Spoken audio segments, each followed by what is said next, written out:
tafakur. Hadirin yang masyhur yang berbahagia, memang dalam tasawuf ini susah dimengerti karena yang menyangkut masalah hati dan kalbu kita.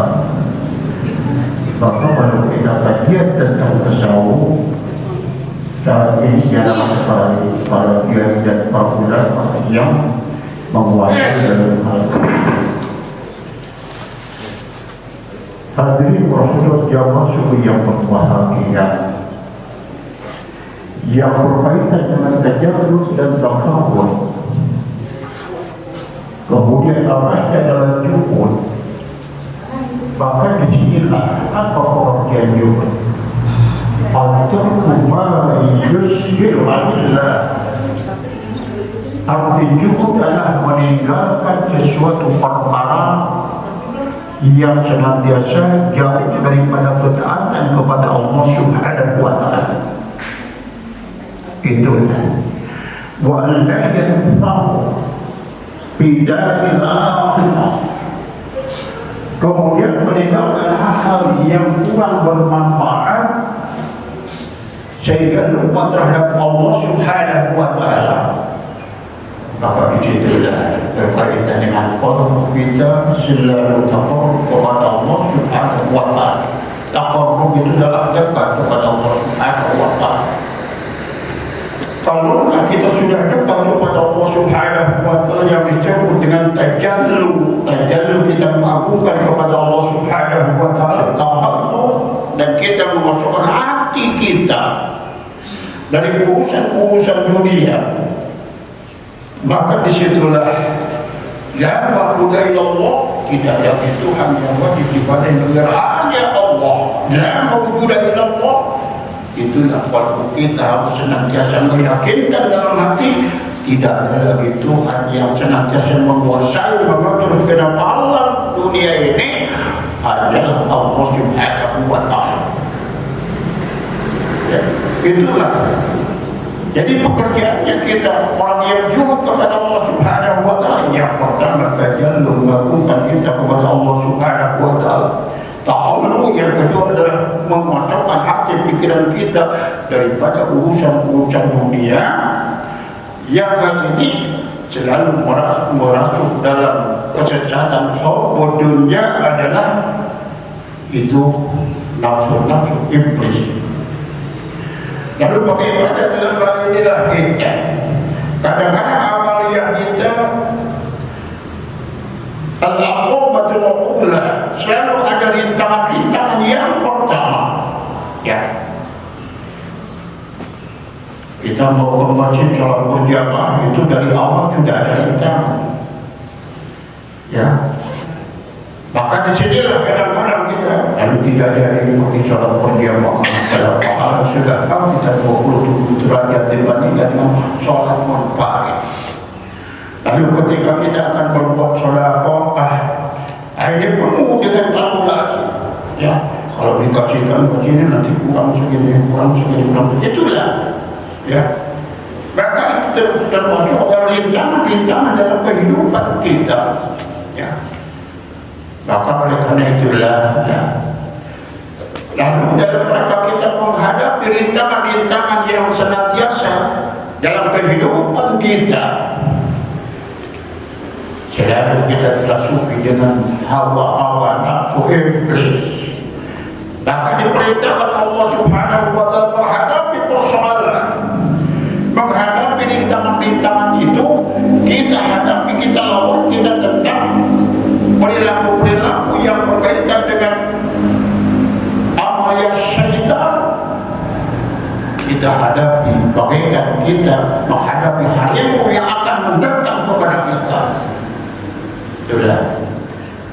Kalau sudah kita mampu menghadapi segala macam rintangan-rintangan yang disebut aqobatul ula, maka setelah kita akan terasa manisnya iman. Orang yang senantiasa terasa manisnya iman, semakin dekat taqarrub kepada Allah Subhanahu wa ta'ala, tajallu takhallu, maka Maka disitulah ketika menghadapi kematian tidak akan terasa ketika kita menghadapi syakaratul maut. Mageloyo, magelancar itu berbeda dengan orang yang jauh daripada Allah Subhanahu wa taala. Ketika ia menghadapi syakaratul maut, sungguh luar biasa, terasa meyakinkan sekali. Itulah maka kita perlu membina hati dan pikiran kita pada saat ini. Mulai saat ini barangkali kita berdebat yang ke belakang biarlah belah. Beberapa hal ini yang dihadapi oleh kita adalah nafsu iblis, ya, itu yang jadi persoalan. Kecerdasan iblis, ya, sebelum senantiasa dikutuk oleh Allah Subhanahu wa taala, sudah saya jelaskan, ma'al malaikati samanina al-pasanatin, 80.000 tahun bersama dengan para malaikat. Kemudian Allah Subhanahu wa taala sebelum mengutuk iblis itu, Allah memberikan kepercayaan kepada iblis untuk menjadi juru kunci surga. Berapa lama? Al-Ba'ina al-Fasanati, 40.000 tahun. Kemudian wa'ado, nah disitulah ya, iblis sampai mengajarkan kepada para malaikat, ya, sehingga para malaikat menjadi hamba Allah yang cerdas. Berapa lama di situ? Ba'isrina al-Fasanatin, 20.000 tahun. Maka pantas iblis itu adalah makhluk Allah yang paling cerdas dibandingkan dengan manusia. Sehingga dijelaskan olah mana manahaka Allah tidak ilamantuk. Ketika iblis diperintahkan untuk sujud kepada Adam, maka iblis, anak saya diciptakan lebih baik daripada Adam, itu kata iblis. Orang tadi bintari, saya diciptakan dari api. Orang tahu mungkin sedangkan Adam diciptakan dari tanah yang dijak-jak, tidak punya harga diri. Itulah yang jadi persoalan, ya. Karena iblis itu pada awalnya sebelum dikutuk oleh Allah Subhanahu wa taala, sungguh adalah yang paling dipercaya. Ya. Pada langit yang pertama bertuliskan di situ nama iblis al-abid. Apa al-abid? Ahli ibadah iblis itu. Pada langit yang kedua bertuliskan iblis itu az-zahidu, yang paling juhud iblis itu, ya, selalu lebih dekat kepada Allah Subhanahu wa taala, meninggalkan hal-hal yang dilarang oleh Allah Subhanahu wa taala. Lalu pada langit yang ketiga tertuliskan iblis itu al-wali, yang mengatur semua karomah kasih sayang kepada para malaikat saat itu, ya. Kemudian selanjutnya pada langit yang keempat, maka itulah iblis at-taqi, tertuliskan at-taqi, yang paling takwa. Itu ya iblis itu. Nah, kemudian pada langit yang kelima juga disitulah, ya, banyak tulisan-tulisan iblis. Dan kemudian pada langit yang keenam itu adalah Hazimul Jannah, sebagai juru kunci surga, ya. Yang ketujuh, maka disitulah, ya, pada Lauhul Mahfuz, bagaimana baru di situ tertulis iblis, orang yang lupa, yang disebut dengan ghafirin, lupa terhadap Allah Subhanahu wa taala. Maka disitulah bagaimana wasa'idin kurubin, iblis itu menjadi raja dari semua para malaikat kurubiyin. Berapa lama di situ? Salasina pasanatin, 30.000 tahun menjadi raja di kalangan para malaikat kurubiyin. Wasa'idin ruhaniyin, Maka disitulah yang terjadi juga ya. Allah Subhanahu wa Ta'ala ya memerintahkan kepada iblis itu menjadi raja di kalangan para malaikat rohani. Itu ya. Berapa lama di situ? Al-Fasanatin 1000 tahun. Ya. Kemudian selanjutnya iblis itu diberi kewenangan untuk memutar sekitar aras. Berapa lama? Al-Fasanatin 14.000 tahun. Itulah kepercayaan Allah yang diberikan kepada iblis pada satu sebelum terputus. Dan itulah ya kepercayaan Allah kepada. Namun pada akhirnya wa yaqulna lil malaikati isjudu li Adam fasajadu illa iblis. Ketika iblis diperintahkan untuk sujud kepada Adam, maka iblis tidak mau karena saya merasa cerdas dan pintar. Coba gurunya para malaikat iblis itu. Bagaimana coba iblis itu lagi rukun di surga? Ya, bagaimana iblis itu mengajarkan kepada para malaikat? Maka disitulah iblis itu merasa aku dan sombong. Maka tertulis di Lauhul Mahfuz, iblis itu termasuk adalah makhluk Allah yang pilih terhadap makhluk Allah yang lupa terhadap semua nikmat yang Allah berikan, kepercayaan yang Allah berikan. Apa yang ada, maka keangkuhan padanya yang terjadi.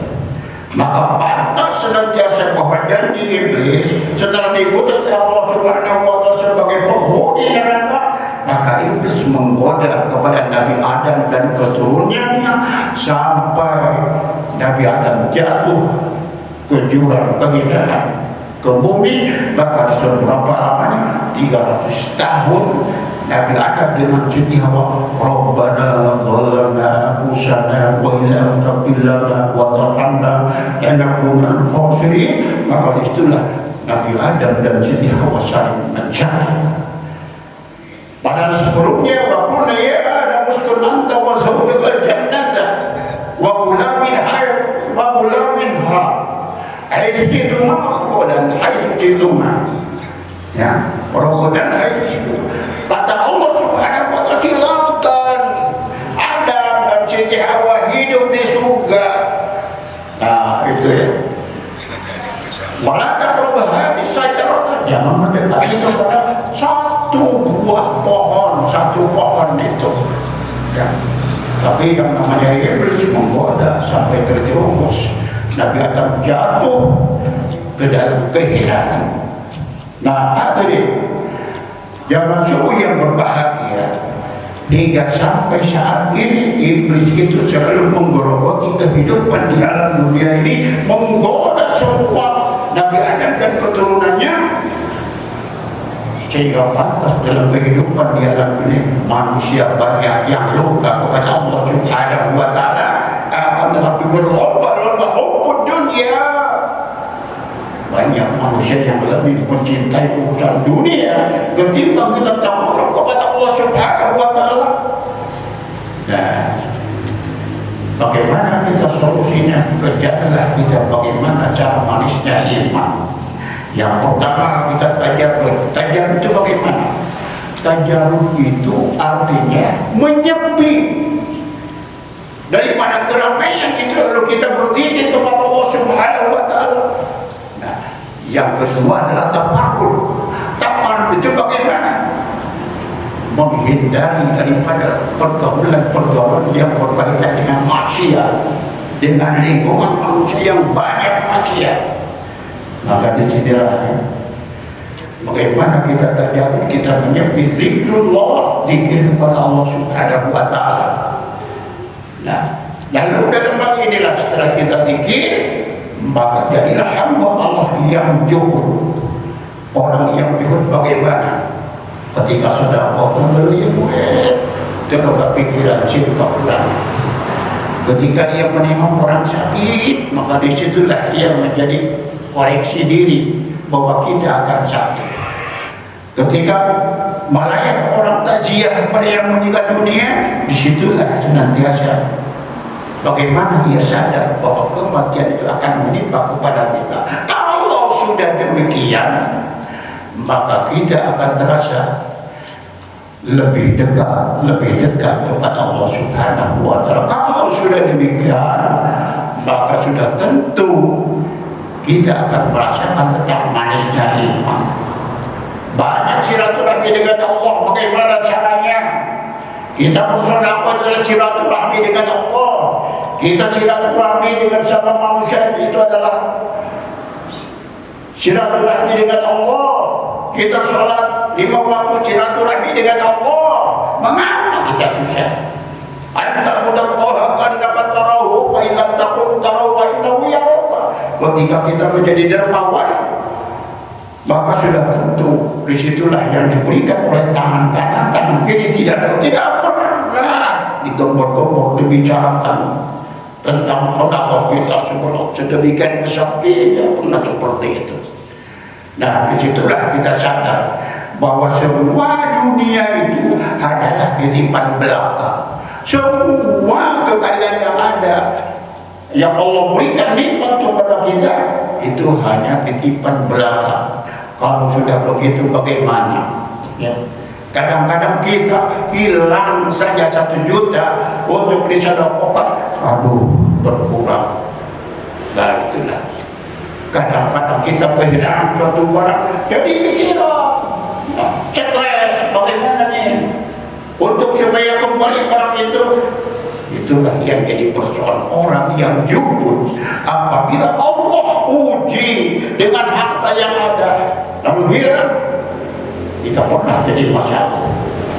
Allah uji dengan jabatan yang ada, kemudian turun jabatan itu, tidak ada beban baginya.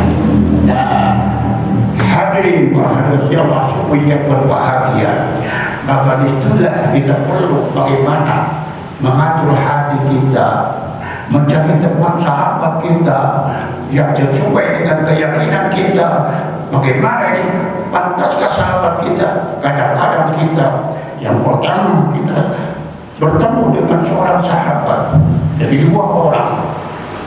Setelah kita 2 orang kita bertemu, maka 3 iblis masuk di situ.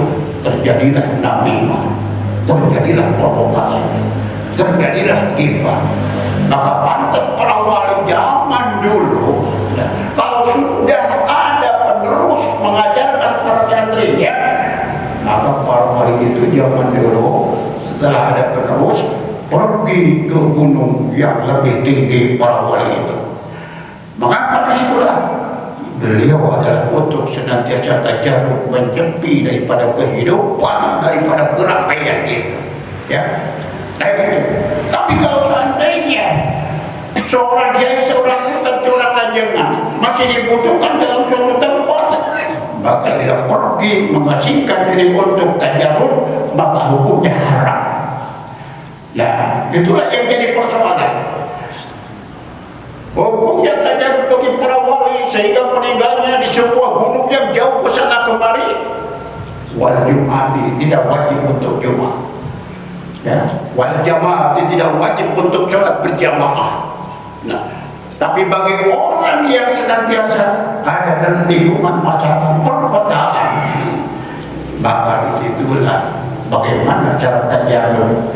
Yang pertama, hindari teman-teman yang berkaitan dengan maksiat. Yang kedua, tatabbur. Kalau kita tidak perlu kita berkumpul-kumpul, hanya kecuali kita berkumpul dalam majelis saja seperti itu. Mengapa? Sungguh luar biasa bagi orang yang memiliki ilmu tasawuf yang mampu mengoreksi dirinya, menjauhkan daripada hal-hal yang tidak bermanfaat. Itu yang jadi berat. Mengapa? Kadang-kadang ibadah sholat kita jalan terus, tapi mengumpat dan mencaci maki jalan terus. Itu yang jadi persoalan. Ketakutannya kita bergaul. Ketakutan kita bergaul para kiai, begitu jamaahnya banyak, timbul dalam hati, aduh, alhamdulillah jamaah ini banyak pengikut saya ya. Berkata begitu saja, bagaimana? habaan mansura, tidak ada pahala sama sekali, terhapus oleh angin semua amaliyahnya. Nah, istilah bagaimana menjaga hati, jauhkan daripada sikap ujub, jauhkan daripada sikap sombong, jauhkan daripada sikap angkuh. Ya, itulah yang jadi persoalan. Ya, jadi banyak sekali dosa-dosa yang senantiasa merasuk mengikuti apa yang dilakukan oleh iblis. Ya, disitulah ya.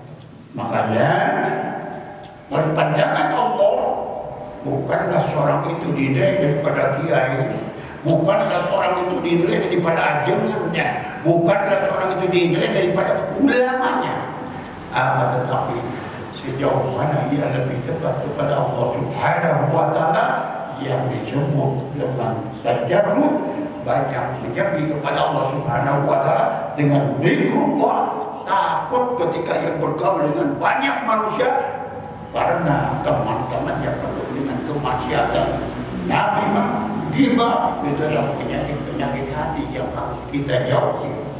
Maka itulah tafarrud anin nas. Maka kita pilih-pilih siapa teman dan sahabat kita. Jangan sampai terjadi banyak teman dan sahabat kita lalu banyak menjadikan kepada orang lain. Lah, maka para wali ya zaman dulu perilakunya seperti orang yang terhina. Keadaannya begitu. Nah, para wali itu ada di antara kita. Jadi dari kelompok berjamaah 40 orang pasti para wali itu ada. Dari kelompok di kalangan para pejabat DPR ataupun maka itulah wali. Kalau tidak ada wali, tunggu hancur. Ya. Hanya siapa orang yang bisa melihat wali? Hanyalah wali itu sendiri. Ya. Jadi tidak ada pengakuan saya ini wali, tidak ada. Itulah. Maka dilihat dari mana kategori ataupun ciri-ciri wali. Itulah wali itu kadang-kadang dihina oleh kita. Wali itu kadang-kadang kelihatannya dalam keadaan sederhana. Itu ya. Itulah para bapak, para ibu dalam hal ini. Maka janganlah kita banyak menghina orang lain, janganlah kita banyak mencaci maki orang lain. Nah, karena siapa tahu orang yang dihina, yang dicaci maki itu ternyata adalah seorang wali. Itu ya. Karena yang mengetahui tentang posisi wali hanyalah seorang wali itu sendiri ya. Di antara para wali tahu oh itu wali ya. Nah itulah ya. Jadi dalam hal ini mengapa maka itulah manusia jangan cari terjadi mencaci maki, menghina orang lain, menjelekkan orang lain.